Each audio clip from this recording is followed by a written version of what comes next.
নমস্কাৰ তোমালোক সকলোকে আসাম কেৰিয়াৰ পইণ্ট ইউটিউব চেনেলটোলৈ স্বাগতম জনাইছো আৰু যিসকলে আগন্তুক 2026 বৰ্ষত জিএনএম নাৰ্ছিঙৰ এন্ট্ৰেন্স এক্সাম দিম বুলি ভাবি আছা তেওঁলোকৰ কাৰণে খুবেই ভাল খবৰ আহিছে তোমালোকে চাগে বহুতে ইতিমধ্যে গম পাইছাই যে 2026 বৰ্ষত যি এন্ট্ৰেন্স এক্সাম হ'বলগীয়া আছে তাৰ যেহেতু ডেট মুকলি হৈছে আৰু তাৰ এপ্লাইও ষ্টাৰ্ট হ'ব তো কেতিয়া এপ্লাই ষ্টাৰ্ট হ'ব ডেট কেতিয়া আছে এক্সামৰ তোমালোকৰ এজ ক্ৰাইটেৰিয়া কিমান হ'ব বা যিমানখিনি ডিটেইলছ আছে গোটেইখিনি ডিটেইলছ আজি এই ভিডিঅ'টিত ডিসকাস কৰিম বেছি দেৰি নকৰো খুব কম সময়ৰ ভিতৰতে তোমালোকৰ গোটেই ডিটেইলছখিনি জনাই দিম আৰু তোমালোকে যিসকলে নতুনকৈ প্ৰথমবাৰৰ বাবে জিএনএম নাৰ্ছিঙৰ এন্ট্ৰেন্স দিম বুলি ভাবি আছা তেওঁলোকে কোৰ পৰা প্ৰিপাৰেচন কৰিবা কি কিতাপ পঢ়িব লাগিব বা কোনবিলাক সোৰ্সৰ পৰা কোনবিলাক মেটেৰিয়েলছ পঢ়িলে তোমালোকে এই এক্সামটোত পাস কৰিব পাৰিবা বা তোমালোকে এটা সৰকাৰি গভৰ্নমেন্ট স্কুলত নাৰ্ছিং স্কুলত পঢ়িবলৈ সিট পাবা গোটেইখিনি ডিটেইলছ আজি এই ভিডিঅ'টোত আমি জনাই দিম তো তোমালোকে ভিডিঅ'টো প্ৰথমৰ পৰা শেষলৈকে চাই ল'বা ঠিক আছে তো এটো Srimanta Sankardev University of Health সায়েন্সৰ পৰা কন্ডাক্ট কৰা হয় যেটো জিএনএম নাৰ্ছিং এক্সাম আছে এটো চাগে সকলোৱে জানাই ঠিক আছে যেটো SSUHS বুলি কোৱা হয় ঠিক আছে তো এটো এটা নোটিস কালি 30 তাৰিখত পৰখি 30 তাৰিখে কি কৰিছিলে এই নোটিসটো জাৰি কৰিছিলে তো এই নোটিসটোত কি কৈছে education notice GNM entrance examination 2026 ঠিক আছে জিএনএম এক্সামৰ নোটিস হয় এটো তো এক্সামটো তেওঁলোকে কেতিয়া পাতিব বুলি কৈছে ঠিক আছে এক্সামৰ যেটো ডেট দিছে যে 2026 বৰ্ষত যেটো এক্সাম হ'ব হেতু কেতিয়া হ'ব 28 জুনত হ'ব বুলি কৈছে ঠিক আছে কোন আছে তাৰিখটো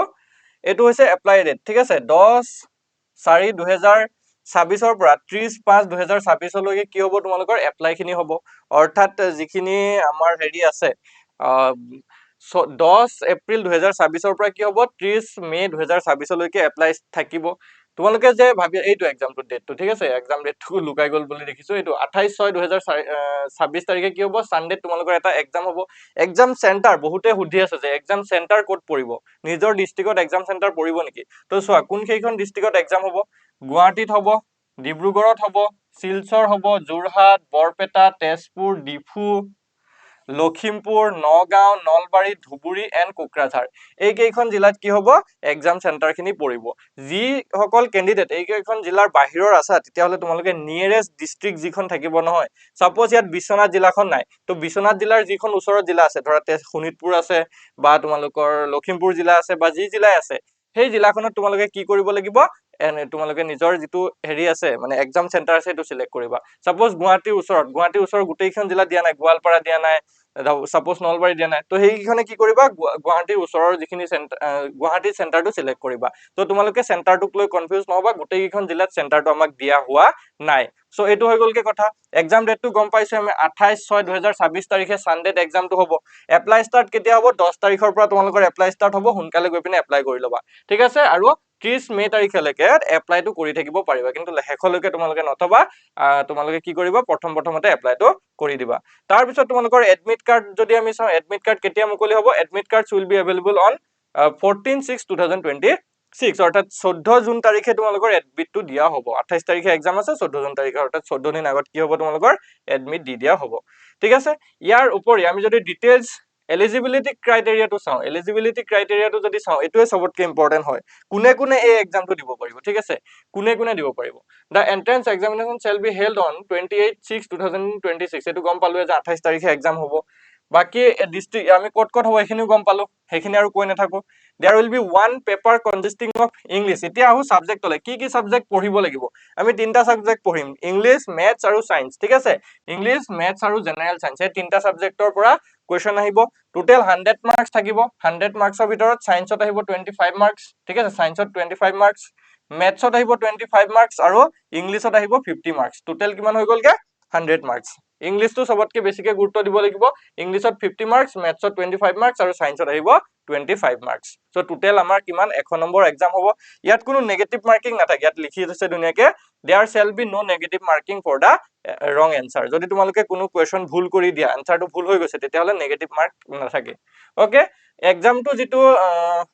হেৰি হ'ব এক্সামৰ যেটো ল্যাঙ্গুৱেজ হ'ব বা মিডিয়াম হেতু আসামিজ এণ্ড ইংলিশ দুইটাতে আহিব সোৱা English and Assamese language both দুইটা ল্যাঙ্গুৱেজতে দিব পাৰিবা যিসকলে আসামিজত প্ৰিপাৰেচন কৰি আছে আসামিজতে পঢ়ি থাকা যিসকলে ইংলিশ মিডিয়ামৰ আছে তোমালোকে ইংলিশ মিডিয়ামতে প্ৰিপাৰেচন কৰি থাকা নেক্সট যদি চাও applicant must be a citizen of India এটো হ'বই লাগিব ভাৰতৰ যদি হেৰি নহয়, চিটিজেন নহয়, মানে নাগৰিক নহয়, তেতিয়াহ'লে দিব নোৱাৰে। Next, permanent resident certificate is mandatory. যিটো PRC আছে, PRC লাগিব দেই তোমালোকৰ। এইটো চাবা, চবতকে ইম্পৰ্টেণ্ট যিটো পইণ্ট, বহুতে মেছেজত সুধি আছিলে, যিটো পাৰ্মানেণ্ট ৰেচিডেণ্ট চাৰ্টিফিকেট আছে PRC, এইটো মেণ্ডেটৰী লাগিবই। The minimum age for admission shall be 17 years as on 31st December of the year in which admission is sought. তোমালোকৰ 17 বছৰ মিনিমাম হ'ব লাগিব, 17 পৰা বেছি হ'লেও কোনো কথা নাই। ওকে, ইয়াৰ উপৰি আমি যদি যেটো আমাৰ এডুকেশন কোৱালিফিকেশনটো যদি চাও, এডুকেশন কোৱালিফিকেশনটো কি হ'ব লাগিব, তোমালোকে 10+2 হ'ব লাগিব, অৰ্থাৎ কি হ'ব লাগিব, 12 পাস হ'ব লাগিব, ঠিক আছে। 12 পাস অৰ্থাৎ হায়াৰ সেকেন্ডাৰী তোমালোকে পাস কৰিব লাগিব with English and must have obtain a minimum of 40%। এই কথাটোত বহুতৰে কনফিউজন লাগি আছে। তোমালোকে হায়াৰ সেকেন্ডাৰীত 40% মাৰ্ক পাবই লাগিব। আৰু ইংলিছৰটো চোৱা, ইংলিছৰটো ইয়াত ডাইৰেক্টলি কৈ দিয়া নাই যে আমাৰ ইংলিছত 40 লাগিব বুলি, ইংলিছত 40 মাৰ্কস লাগিব বুলি ডাইৰেক্ট কৈ দিয়া নাই। তো বহুতত আমাৰ বহুতে সুধি আছিলে যে ইংলিছতো 40 লাগিব নেকি, ইংলিছতো 40 লাগিব নেকি, কিন্তু ডাইৰেক্টলি ইয়াত কৈ দিয়া নাই যে ইংলিছত 40 লাগিব নেকি। তোমালোকে যেতিয়া এপ্লাই কৰিবলৈ যাবা, তেতিয়া এপ্লাই কৰা মানুহজনক সুধি ল'বা, বা যোনে এপ্লাই কৰি দিয়ে তেওঁক সুধি ল'বা যে 40% লাগিব নেকি, যদি তোমালোকে অনলাইন দোকানত গৈ এপ্লাইটো কৰা। ওকে, কিন্তু ইয়াত ডাইৰেক্টলি আমাৰ নোটিছত মেনশন কৰি দিয়া নাই, এপ্লাই কৰোঁতে গম পাই যাবা, যদি তোমালোকৰ 40% ইংলিছত নাথাকে তেতিয়া এপ্লাই নহবই। ওকে, তাৰ পিছত আৰু এটা কথা যে তোমালোকৰ স্ট্ৰীমটো কি হ'ব, ইয়াত আৰ্টছ আৰু সায়েন্স কোনো স্ট্ৰীমৰ কথা ইয়াত আমাক মেনশন কৰি দিয়া নাই। যোৱাবাৰো যিহেতু আৰ্টছ সায়েন্স দুইটা স্ট্ৰীমৰ কেণ্ডিডেটে দিব পাৰিছিলে, ল'ৰা ছোৱালীয়ে দিব পাৰিছিলে, সো এবাৰো দুইটা স্ট্ৰীমৰ ল'ৰা ছোৱালীয়েও এই এক্সামটো দিব পাৰিব। যোৱাবাৰ 40%তকৈ ইংলিছত 40%তকৈ তলত থকা বহুত কেণ্ডিডেটে এক্সাম দিছে, আমাক মেছেজ কৰিছে। সো আমি নাভাবো যে এইটো ইংলিছত 40% বুলি কৈছে, এইটো অল হোল তোমালোকৰ যদি গোটেই এক্সামটোত হায়াৰ সেকেন্ডাৰী এক্সামটোত 40% আছে, তেতিয়াই তুমি দিব পাৰিবা।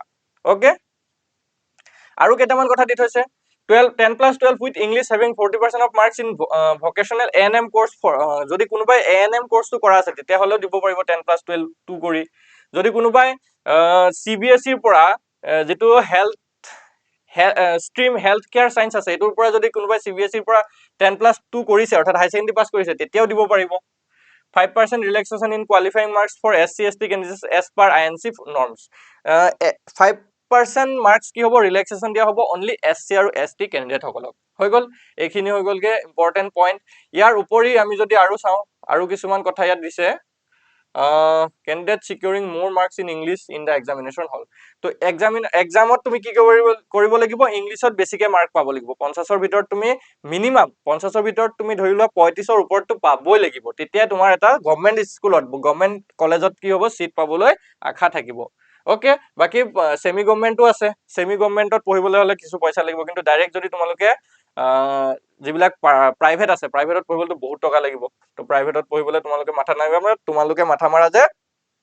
কেনেকে চৰকাৰী কলেজ এখনত সিট পাম। সো তাৰ কাৰণে আমি তোমালোকৰ কাৰণে কি কৰিছো, আমাৰ আসাম কেৰিয়াৰ পইণ্ট যিটো এপ আছে, এপত কি কৰিছো, তোমালোকৰ কাৰণে এটা খুব সুন্দৰ বেটচ লৈ আহিছো। অলৰেডি হেতু বেটচত ক্লাसेছ হৈ আছে, GNM নাৰ্ছিঙৰ কাৰণে আমি ষ্টাৰ্ট কৰি দিছো। সো তোমালোকে যদি এডমিশন ল'ব বিচাৰিছা, মেইনলি তোমালোকে তিনটা সাবজেক্ট ফোকাস কৰিব লাগে, ম্যাথছ, ইংলিশ আৰু সায়েন্স। ইংলিশটো, ম্যাথছটো আৰু সায়েন্সটো তিনিটা সাবজেক্ট আমাৰ এই কোৰ্সটোত কভাৰ কৰা হৈছে খুব সুন্দৰকৈ A to Z। তোমালোকে বেসিকৰ পৰা এডভান্স লেভেললৈকে গোটেইখিনি বস্তু ক'ত পাই যাবা, আমাৰ এই কোৰ্সটোত পাই যাবা। তোমালোকে যদি প্ৰিপাৰেচন কৰিম বুলি ভাবিছা, যদি তোমালোকে এগৰাকী নাৰ্ছ হ'ম বুলি ভাবি আছা, তেতিয়াহ'লে আমাৰ আসাম কেৰিয়াৰ পইণ্টৰ এই বেটচটো ল'ব পাৰা। কেৱল 549ত ওৱান টাইম, এবাৰ যদি তুমি 549 টকা পেমেন্ট কৰিছা, আগৰ যিমানখিনি ক্লাছ হৈ গ'ল গোটেইখিনি ক্লাছ ৰেকৰ্ডেড পাই যাবা। এতিয়াৰ পৰা ডেইলি তোমালোকৰ কাৰণে লাইভ ক্লাছেছ হৈ আছে, সেই লাইভ ক্লাছখিনি এটেন্ড কৰিব পাৰিবা। ওকে, আৰু এটা কথা, তোমালোকৰ ইয়াত কমপ্লিট সিলেবাস কৰাই দিয়া হ'ব, তাৰ লগতে PDF দিয়া হ'ব, মক টেষ্ট দিয়া হ'ব। ঠিক আছে, মক টেষ্ট দিলে তোমালোকে নিজকে টেষ্ট কৰিব পাৰিবা যে কিমান আমি মানে কিমান পঢ়িছো, নিজকে প্ৰেক্টিচ কৰিবা। এক্সাম ৰিলেটেড, একদম এক্সামত যেনেকুৱা ধৰণৰ পেপাৰ আহিব, 50টা ইংলিছ, 25টা ম্যাথছ, 25টা সায়েন্সৰ কি কৰা হ'ব, ফুল মক টেষ্ট তোমালোকক ইয়াত আমাৰ এই কোৰ্সটোত প্ৰদান কৰা হ'ব। ইয়াত লাইভ ক্লাছেছ থাকিব, ৰেকৰ্ড ক্লাছ, কমপ্লিট সিলেবাস, মক টেষ্ট, PDF, ই-বুক গোটেইখিনি ফেচিলিটি এই কোৰ্সটোত পাই যাবা। তো যদি কোৰ্সটো ল'ব বিচাৰা, তোমালোকে আমাৰ এপটো ডাউনলোড কৰিব লাগিব, আসাম কেৰিয়াৰ পইণ্ট এপ আছে, বা তোমালোকৰ যদি কিবা সুধিবলগীয়া থাকে এই নাম্বাৰটোত কল কৰিবা, বা এইটো হোৱাটছআপ কৰিব পাৰা দুইটা নাম্বাৰত, কিন্তু কল কৰিলে তোমালোকে এই নাম্বাৰটোত কল কৰিবা, 9678টোত কল কৰিবা। ঠিক আছে, এইখিনি আছিলে কথা। যদি তোমালোকে ভালদৰে প্ৰিপাৰেচন কৰিম বুলি ভাবিছা, তেতিয়াহ'লে তোমালোকে আমাৰ সৈতে জড়িত হৈ যোৱা। কেৱল জড়িত হৈ যোৱাই নহয়, ভালদৰে পঢ়িবও লাগিব। অকল আমি পঢ়াই থাকিলে নহ'ব, কোৰ্চটো ল'লেই নহ'ব, তোমালোকে পঢ়িবও লাগিব। চ' তোমালোকে সেইখিনি কষ্ট কৰিবা বুলি আশা থাকিল। আৰু আজি যদি কিবা সুধিবলগীয়া থাকে তোমালোকে কমেণ্টত সুধিবা, আৰু যদি তোমালোকে কোৰ্চটো ল'ব বিচাৰা আমাৰ এই নাম্বাৰটোত যোগাযোগ কৰিবা। ধন্যবাদ।